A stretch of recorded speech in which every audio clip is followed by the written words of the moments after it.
네, 안녕하세요. 이 쿠프가 세웠던 대피라미드에 대해서 하지 못했던 이야기들을 여러가지 유물들을 통해서 한번 풀어나가 보려고 합니다. 아무리 생각해도 이 거대한 쿠프의 대피라미드를 했는데 한편으로만 동영상이 끝나는 건 참 아쉽지 않나요? 그래서 한번 준비해보았습니다. 자, 첫 번째 물건은 아니죠. 첫 번째 유물은 바로 이 돌로 말할 것 같으면 지난날 대피라미드의 건명을 싹 덮고 있었던 석회암입니다. 이 돌은 현재 대형 박물관에 있다고 하네요. 자, 이러한 돌들은 매우 하얗습니다. 이건 우리가 지금 이집트에 가서 볼 수 있는 대피라미드의 색깔과는 정말 차이가 나는데요. 자, 그럼 왜 이 돌이 대피라미드에 있었던 걸까요? 그 이유는 간단합니다. 쿠프가 대피라미드를 만들 때 썼던 돌이 한 종류가 아니었기 때문이죠. 화강암과 지금처럼 있는 회색 석회암을 사용했습니다. 두 가지 석재를 모두 다 사용했는 거지요. 자, 따라서 생각해 보았을 때 대피라미드의 원래 모습은 이렇게 회색 빛을 띠는 또는 하얀색 빛을 띠는 대피라미드였을 겁니다. 정말 반짝반짝했겠죠? 하지만 이런 외벽은 지금까지 남아있지 않습니다. 남아있다고 해도 아주 조금만 붙어있죠. 그 이유는 한 가지입니다. 바로 대지진이 이집트에 일어나면서 이러한 외벽들을 모두 무너뜨렸기 때문이죠. 그리고 남은 돌들은 다 어떻게 쓰였느냐?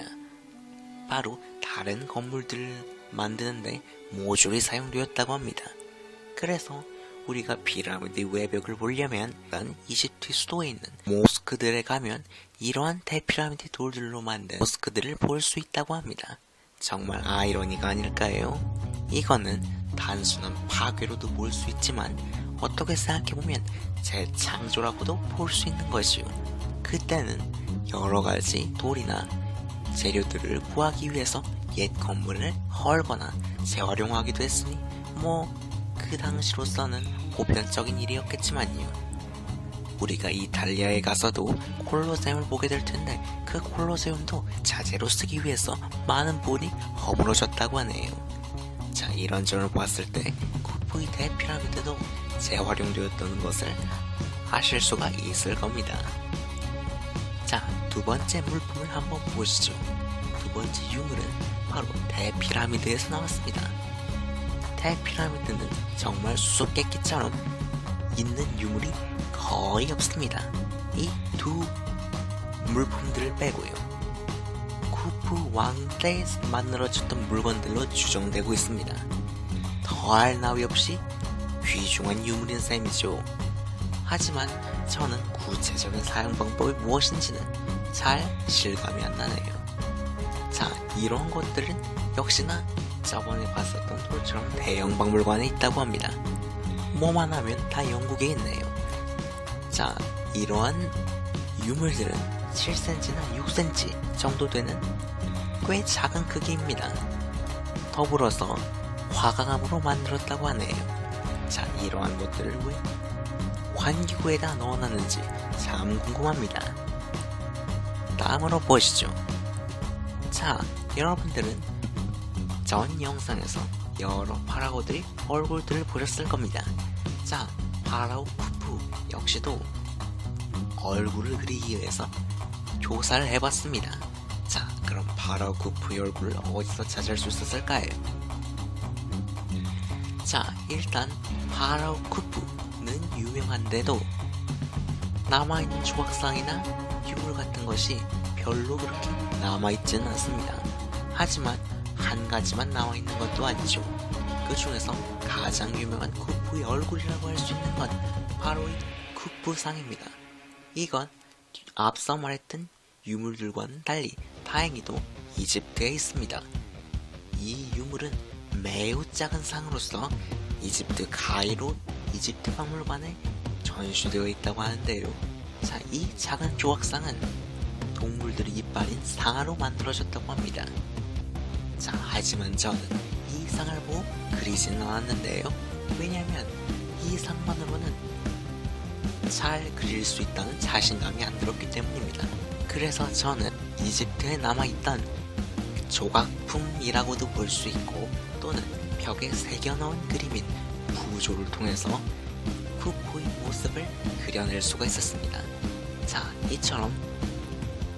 이렇게 쿠포의 얼굴은 조각상이나 부조를 통해서 다행히도 잘 내려오고 있습니다.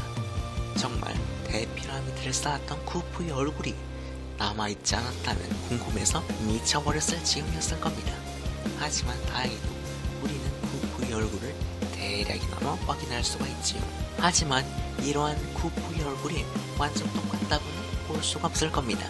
왜냐하면 당시 파라고들은 자기를 표현할 때 좀 더 성형을 거쳐서 자기를 그려놓았기 때문이죠. 자, 여러분 혹시 누가 압니까? 쿠프도 다른 파라들처럼 만드는 사람들한테 압력을 넣어서 좀 더 미남형으로 자기를 그려냈을지 모르잖아요. 그건 쿠프만 알겠죠. 다음 물건은 바로 쿠프의 배입니다. 자, 전에 영상에서 말씀드렸다시피 이집트 사람들은 대피라미드를 짓기 위해서 나일강을 따라 석재를 운반했다고 합니다. 하지만 어떤 배를 이용해서 석재를 옮겼을지는 잘 알려진 바가 없었죠. 이 쿠프의 배가 발견되기 전까지는 말이죠. 자, 이 쿠프의 배 또는 태양의 배라고 불리는 배는 피라미드 근처에서 발굴되었습니다. 그것도 썩어서 없어지지 않은 채로 말이죠. 그래서 우리는 이 쿠프의 배를 보관한 본 모습 그대로의 모습을 이집트에 가서 확인할 수가 있는 겁니다. 바로 대피라미드 옆에서 전시가 되고 있다고 하죠. 대형 배는 정말 크기가 거대합니다. 보이는 것과 같이 정말 사람과 비교해보면 엄청난 크기라는 것을 알 수가 있죠. 자, 그렇다면 왜 사람들은 이 배를 피라미드 근처에 묻었을까요? 그거에 대해선 여러 가지 말들이 있는데요. 우선 전에 말씀드렸다시피 이집트 사람들은 사람이 죽으면 영혼이 나가서 신과 함께를 찍으러 간다고 했는데요. 이 신과 함께를 찍으러 갈 때 이 태양의 배라는 것을 이용했다고 전해집니다. 그래서 이 태양의 배를 실제로 이 신과 함께를 찍을 태양의 배를 진짜 만들어서 묻었다는 설이지요. 또는 실제 사용했던 배라는 설도 있습니다만 저는 뒷설보다 앞에서 말했듯이 영혼이 이용할 배라는 설이 더 마음에 드네요. 자, 그리고 이 배를 통해서 알 수 있는 점은 당시 이집트 배의 모습이라거나 또 당시 이집트가 세계 곳곳과 연결관계를 갖고 있었다는 겁니다. 왜냐하면 이 쿠프의 배는 크기도 크기지만 외국에서 들여온 나무로 만들었기 때문이죠. 이 나무는 바로 레바논 삼나무라고 하는 아주 좋은 나무지요. 쿠프는 이 레바논 삼나무를 얻기 위해서 외국에 원정대를 파견했다고 할 수 있을 정도로 삼나무에 관심이 많았습니다. 이런 그의 행동과 비슷하게 이 쿠프의 배도 레바논 삼나무로 만들어졌다 이거죠. 자, 쿠프의 배가 종교적이긴 해도 정말 쿠프의 행적과 이 겹치는 부분이 있는 것 같습니다. 자, 또 한 가지 재밌는 사실은 쿠프의 배가 발견되었을 당시에는 완전한 모양이 아니었습니다. 너무 오랜 시간이 지나서 다 조각조각이 나 있었거든요. 그래서 학자들은 어마어마한 조각 더미를 수년에 걸쳐서 다 하나하나씩 짜 맞췄다고 하네요. 아주 큰 도구가 아닐 수 없습니다.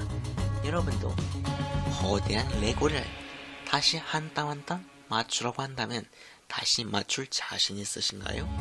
이집트 학자들은 그거를 몇 년도 아니고 이집트 학자들은 몇 년도 아니고 몇십 년에 걸쳐서 해냈다고 하니 정말 열정이 대단한 것 같네요. 자, 아까도 말씀드렸다시피 이 배는 종교적이라는 거에 더 무게가 실려있죠. 저도 같은 생각이고요. 하지만 이 배보다 더 작은 배로는 석재를 옮겼을 거라는 상상도 해볼 수가 있을 것 같습니다. 자, 상상의 나래를 펼쳐보면 이 태양의 배를 만들 때 사용하던 배를 참고했을 수도 있겠구나 라는 생각이 듭니다. 왜냐하면 기록상으로는 배로 석재를 옮겼다고 했는데 석재를 2톤짜리도 있고 60톤짜리도 있는 돌들을 옮기려면 튼튼한 배가 필요할 것이기 때문이죠.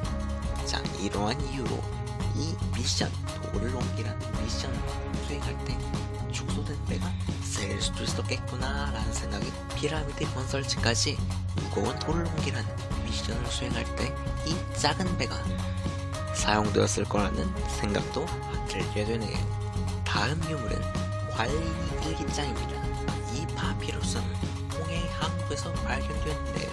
바로 대피라미드에 쓰였던 돌들을 옮기는 것을 지휘했던 관리 일기장이라고 합니다. 우린 이 일기장을 통해 아까도 말씀드렸다시피 진짜 이 강을 통해서 석재를 옮겼구나 라는 사실을 알 수가 있는 것이요. 정말 타임캡슐이 따로 없네요. 자, 여담으로 재미있는 얘기 하나 해드리겠습니다. 최초로 층층이 쌓인 피라미드를 만든 사람을 제가 조세르 파라오라고 했죠. 그런데 이 조세르보다 이집트 사람들한테 더 유명한 사람이 있습니다. 그 사람은 바로 이 계단식 피라미드를 건축한 이모텝이라는 사람인데요. 이 사람은 살았을 때도 현자로 칭송을 받았지만 죽어서는 신이 되었습니다. 무덤의 주인보다 건설자가 더 유명해진 이런 아이러니라는 상황이 만들어진 건데요. 이집트 사람들은 이 이모텝이 계단식 피라미드를 만들어낸 걸 보고 이모텝이 죽자 오랜 시간이 지난 뒤 그를 신으로 섬겼다고 하네요. 정말 계단식 피라미드의 주인공은 조세르가 아니라 혹시 이모텝이 아니었을까요? 계단식 피라미드를 만들어서 신까지 됐으니까 말이죠. 여러분들도 뭔가 특별한 것을 해보고 혹시 신이 돼볼 계획은 없으시나요? 자, 이것으로 이집트에 대한 컴패니언이 이야기가 끝이 났습니다. 제 목표인 100개의 영상을 만들어가는데 또 이집트가 다뤄질 수도 있겠죠. 워낙 흥미로운 곳이라서요. 하지만 우리는 이제 쿠프왕이 대피라미드를 떠나서 다른 불가사의를 만나게 될 겁니다. 저도 열심히 준비할 거고요. 자, 여러분들도 이 피라미드 그리고 이집트 사람들에 대해서 많은 호기심이 생기셨으면 좋겠습니다. 그 호기심을 한번 보기 위해서 국립중앙박물관에 있는 이집트관 기간이 지나면 다시 문을 닫겠지만 지금은 열고 있습니다. 제 이야기를 통해서 혹시 고대 이집트에 대해서 호기심이 생기시지 않으셨습니까? 왜냐하면 제가 말씀드렸다시피 대략적인 이집트 사람들의 모습이 전시관에 담겨있기 때문이죠. 여러분은 코로나나 비싼 비행기값 때문에 이집트에 못 갈 수도 있습니다. 저도 돈이 없어서 못 가고요. 하지만 여러분은 지하철 값만 내면 무료로 이집트 유물들을 마음껏 볼 수가 있습니다. 이것으로 여러분들이 호기심이 충족될 수도 또 더욱 큰 호기심을 불러올 수도 있습니다. 자, 그럼 이상으로 쿠프왕이 대피라미드를 마치면서 작별 인사를 고합니다. 빠이!